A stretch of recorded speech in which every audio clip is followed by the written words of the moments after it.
Hi, welcome back. We're in lecture 23 and the topic is the generalized linear model. In the first segment, we just introduced the conceptual overview of a generalized linear model, and now I want to show you just a couple examples of different link functions that we can apply to test nonlinear regression models.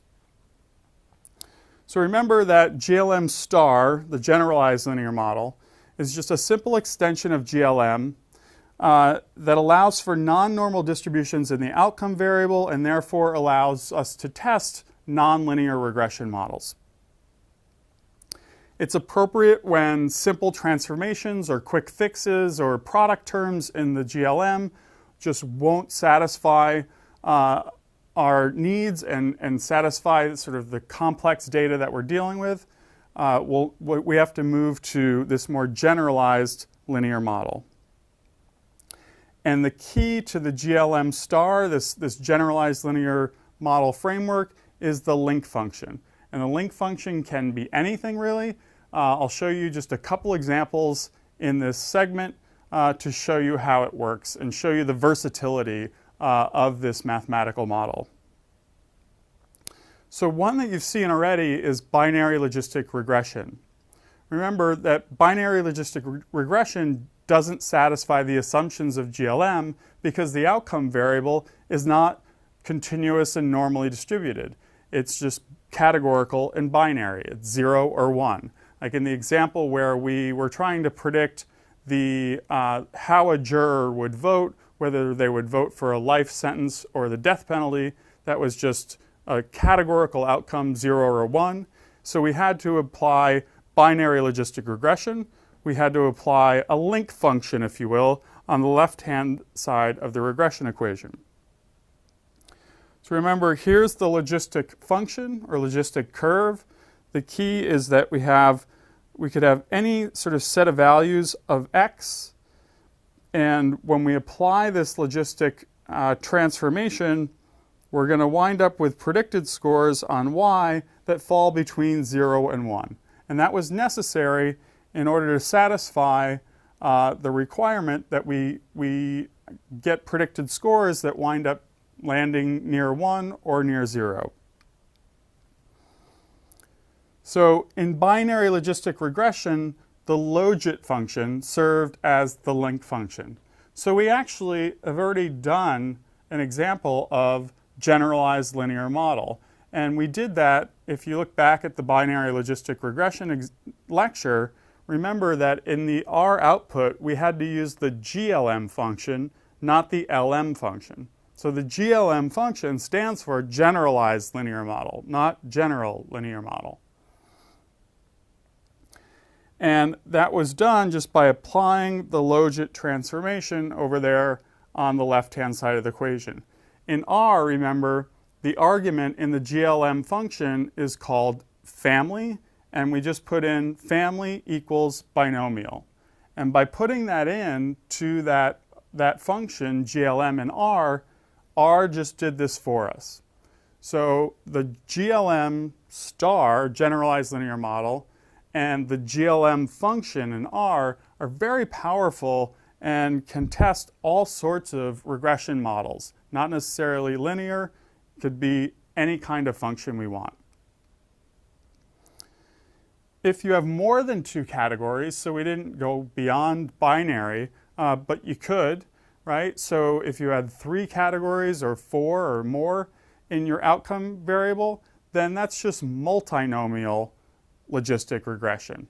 Again, it's still just the logit function that we would use as the link function, but you would need to create one group as the referent category and then create several logistic functions to compare each to that reference category. In the same way that we created dummy codes for categorical predictors, right? Because this is a categorical variable. If we had a categorical predictor with multiple levels, then we had to create dummy codes. One level served as the reference, and then we created as many codes as we needed to fill in the rest of the categories. Same exact logic applies here. That would allow you to do multinomial logistic regression, and you would do it by using this mathematical framework GLM star and the function GLM in R. Just one other example I'll mention here. Again, there are several. You could do a whole course on this. So I'll just mention one other example because it's sort of popular, is a Poisson regression. So a Poisson regression is necessary when you have a Poisson distribution in your outcome variable. And Poisson distributions are common because they deal with what I call count data. So count data are things that that occur as like number of events occurring in a specified time interval. So the example I'll use here are like the number of traffic accidents that you might observe as a function of weather conditions. So we talked about traffic accidents as a function of talking on a cell phone, right? But regardless of that, you could just look at traffic accidents as a function of weather conditions. So this is like difficulty in the driving simulator. So under clear weather, under rain, under snow. And what you typically observe with Poisson distributions is you don't get normal distributions. You get these distributions that sort of look like these in this graph because we're dealing with count data. They're cumulative. So in this example, what we're looking at is number of traffic accidents as a function of weather conditions. So when it's clear, this is over time, when it's clear, there's not many, but when it's raining, there are more. And again, we're doing this over time. We're counting them. That's the Poisson distribution. And in the snow, there's even more. And over time, they accumulate even further. So these aren't forming linear relationships between x and y. They're forming what's called a Poisson distribution or Poisson relationship between x and y.